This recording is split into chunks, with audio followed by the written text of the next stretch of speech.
Voici Sir Isaac Newton, un des grands savants de l'histoire. On le connaît beaucoup pour les travaux qu'il a fait en optique, ses lois de la mécanique. Alors, il a fait les 3 lois du mouvement.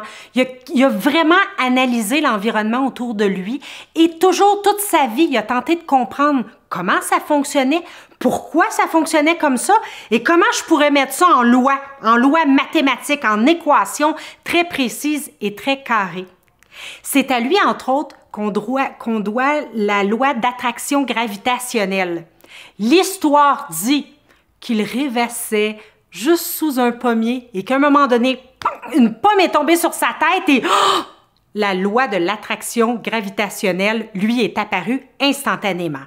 Est-ce que ça s'est passé comme ça réellement? Je suis loin d'être convaincue. Mais une chose est certaine, c'est qu'Isaac Newton trouvait souvent ses idées en rêvassant doucement.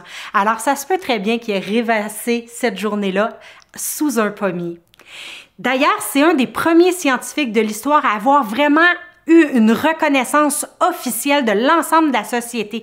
La reine Anne l'a d'ailleurs reconnu comme chevalier. C'est le premier scientifique qui a eu le titre de chevalier et c'est pour ça qu'on l'appelle le Sir Isaac Newton.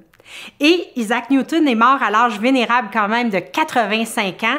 Il avait plutôt l'habitude de goûter toutes sortes de ces mixtures, alors il a fini par s'empoisonner au mercure en faisant ça, ce qui n'est pas idéal, mais les trésors qui nous ont légués teintent notre quotidien encore aujourd'hui.